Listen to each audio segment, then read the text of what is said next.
verse 6 says, if by grace, then is it no more of works. Election of grace, and therefore foreknowledge of grace too. Now, who is it that teaches that foreknowledge is, at least in part, by works? And of course, to teach that election or foreknowledge is in part by works is to destroy election and foreknowledge by grace. And the answer to that, of course, is Arminianism.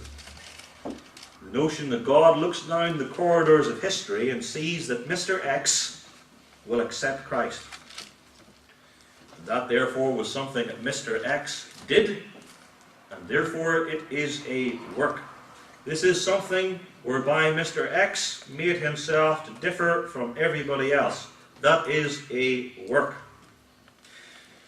In defense of the Arminian, this is his own defense, he would say, well, God helped Mr. X to do it. God gave him grace. And then we say, but your view of grace is that it takes man only so far, and the decisive issue is man's right use of free will. But what does Romans 11 verse 6 say? And if by grace, then is it, election, which has as its logical precedent foreknowledge, then is it, election and foreknowledge, no more of works. Otherwise grace is no more grace. But if it, election and foreknowledge, be of works, then is it no more of grace. Otherwise work is no more work. So if you have foreknowledge partly by works, then the apostle says, stop talking about grace. The two are mutually exclusive. It's no more grace at all. That's the rigorous test of Romans 11 verse 6. And you will remember the biblical meaning of foreknowledge. We touched upon it in the sermon on Romans 11 verses 1 through 5, and last year on 1 Peter 1 verse 2 in the Bible study. God's foreknowledge is not that God foresees acts of individuals, especially repentance and faith, and then seeing that you're going to do such and such, then he chooses to save you. That's foreknowledge by works. Instead, God's foreknowledge is a foreknowledge not of acts, but of people. People. God, says verse 2, hath not cast away his people, which or whom he foreknew. God foreknows people. And fore, like the word before, means that God eternally knows his people, and knows is God's knowledge of love of his people. So foreknowledge means that God eternally and intimately loves and knows his people, all of grace. And if it's of grace, then it's no more of works. Otherwise, grace is no more grace. And God's foreknowledge and election of his people by grace alone has both an individual and a corporate object. Individual, because Paul talks about himself. Verse 1, I'm an Israelite. I am of the seed of Abraham. I'm of the tribe of Benjamin. God hath not cast away his people which he foreknew. He foreknows and elects me. And the corporate comes out in the treatment of the 7,000 in the days of Elijah. And Paul goes on to say, even so at this present time also there's a remnant according to the election of grace. And if by grace, then it's no more of works. Which means that the name of each individual elect, yours too I trust, is written in the Lamb's Book of Life, and it's written there as part of a body with all the other names of the whole corporation of the church.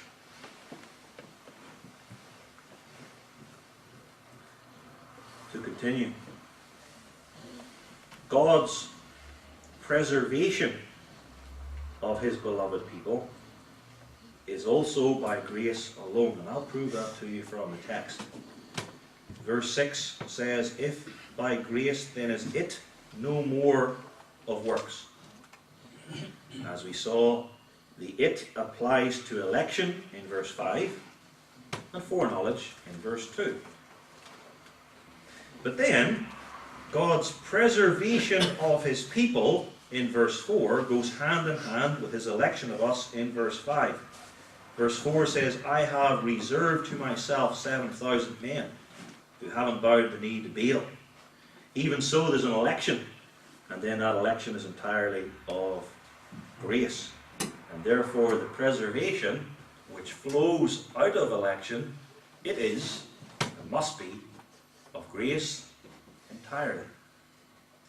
This preservation, God's preservation of his people, consists of his preserving us as those dedicated to himself.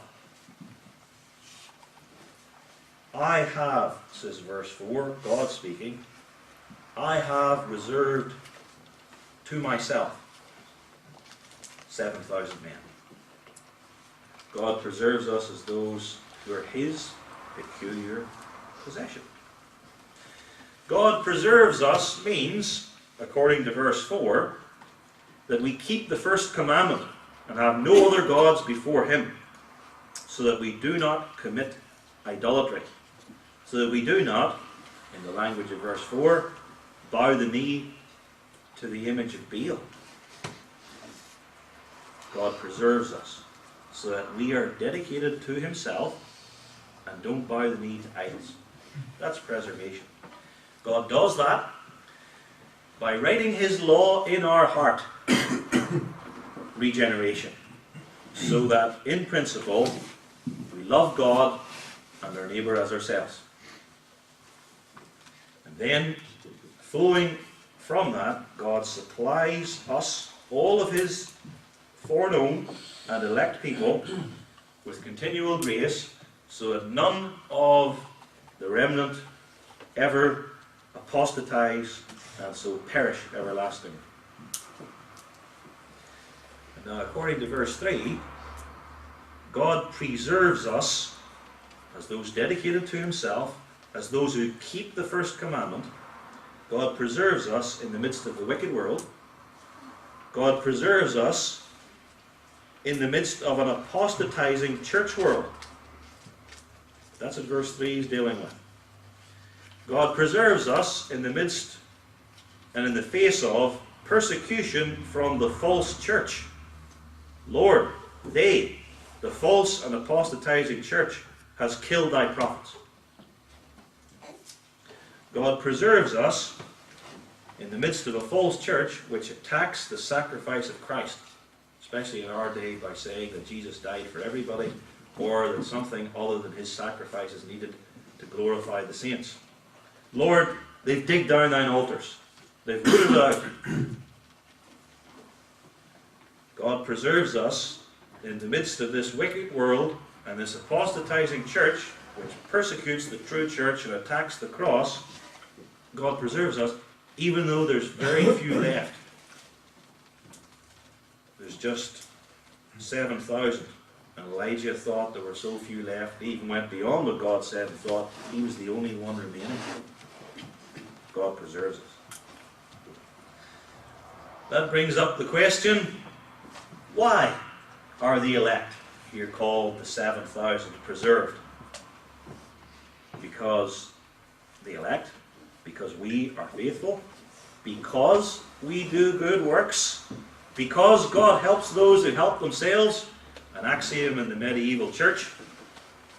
No. By grace alone. And Arminianism, I'm thinking here especially of full-blown Arminianism, which denies the perseverance and preservation of the saints. Arminianism inverts the order.